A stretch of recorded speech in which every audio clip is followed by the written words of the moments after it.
یہ ساری زیبائی، یہ توانائی، یہ رانائی، یہ جمال اسی کو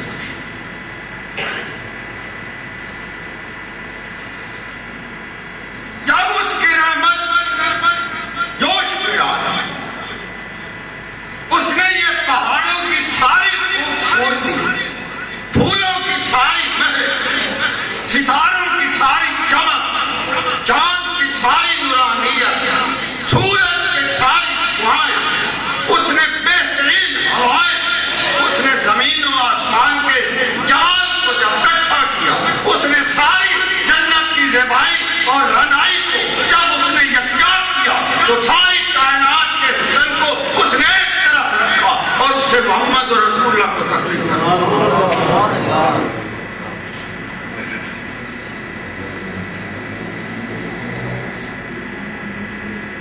ہمارے مسلمان کا یہ عقیدہ کہ آپ صلی اللہ تعالی علیہ وآلہ وسلم ایک بڑا بھائی مبارک کی اٹھان پر ساری جنتیں قربان کی جا سکتی۔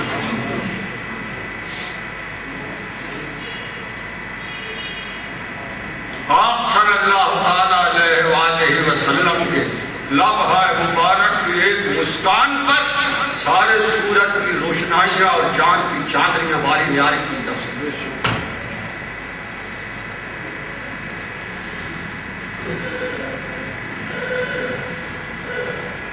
اسی لیے انسان سب سے افضل مخلوق، انسانوں سے نبی سب سے افضل مخلوق، اور نبیوں میں محمد اور رسول اللہ صلی اللہ علیہ وآلہ وسلم سب سے افضل نبی۔ اس لیے جب اس نے آپ صلی اللہ علیہ وآلہ وسلم کو اس جہان میں بھیجا تو پھر نبی بنانے ہی بند کر، ضرورت ہی نہیں کسی نبی کی اس کائنات میں پھر گنجائش ہی نہیں۔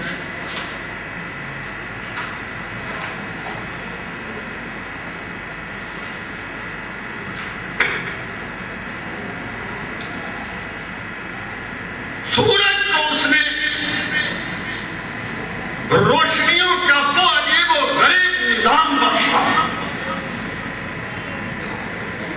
کہ لاکھوں کروڑوں سالوں سے وہ سورج شروق و غروب کر رہا، روشنیاں بکھیر رہا، کرنیں پھیلا رہا، دن کے آنے کی نوید ہے نہ آئی وہ بھی نہیں آئی۔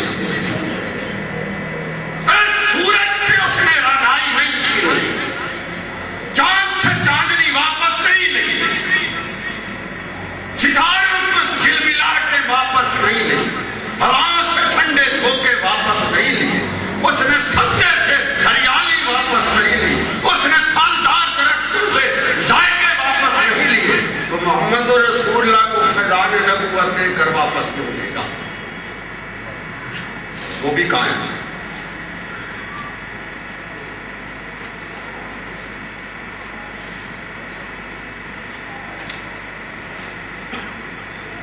آپ صلی اللہ علیہ وآلہ وسلم جنہوں نے دیکھا عجیب و غریب دیکھا، اور کئیوں نے دیکھ کر بھی نہیں دیکھا۔ یہ قرآن کہتا، میں نہیں کہتا۔ کئیوں نے دیکھا تو ایسا دیکھا کہ اس کے بعد پھر کسی طرف نہیں دیکھا، اور کئی بدبختوں نے ایسا دیکھا کہ روز دیکھا پھر بھی کچھ نہیں دیکھا۔ قرآن بتاتا فرمایا ینظرون الیہ، کہ میرے محمد صلی اللہ علیہ وآلہ وسلم یہ آپ کی طرف نظریں تو اٹھاتے ہیں، اب انہیں گلیوں میں ابو جہل بھی تو پھر رہا، بھائی آپ کی طرف نظریں تو اٹھاتے ینظرون الیہ وہم لا یبصرون، مگر یہ آپ کو دیکھ نہیں پاتے۔ محمد رسول اللہ کو دیکھنے کے لیے ابو بکر صدیق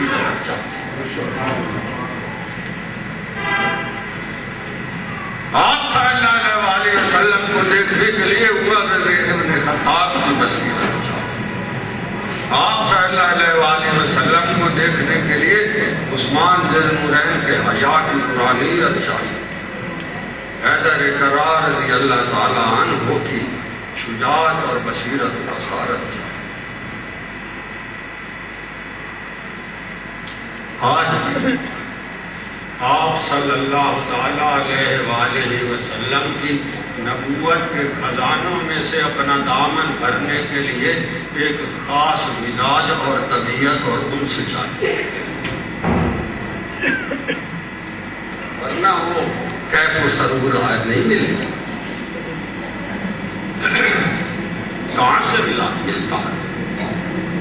اس خزانے پر کیسے جا پڑا ابو بکر صدیق رضی اللہ عنہ، کیسے سمجھ آئی اس کو کہ آپ صلی اللہ علیہ وآلہ وسلم کے پاس خزانے اللہ نے عطا کیے، ان کو سنبھالنے کے لیے، ان کو لوٹنے کے لیے، ان کو اپنے دامن میں سمیٹنے کے لیے کہاں جا کر میں ہاتھ لگاؤں، کہاں جا کر میں چمٹوں کہ وہ خزانے امٹ کر میرے اندر بھی آ جائیں۔ تو اللہ نے اس کی نشاندہی اس صورت میں دعا دی۔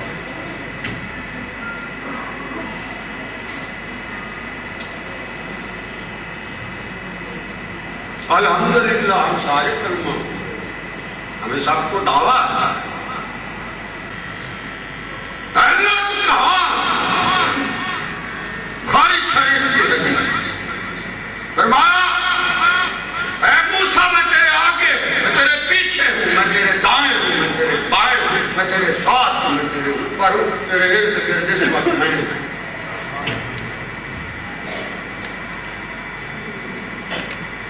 نبوت کی برسات برس،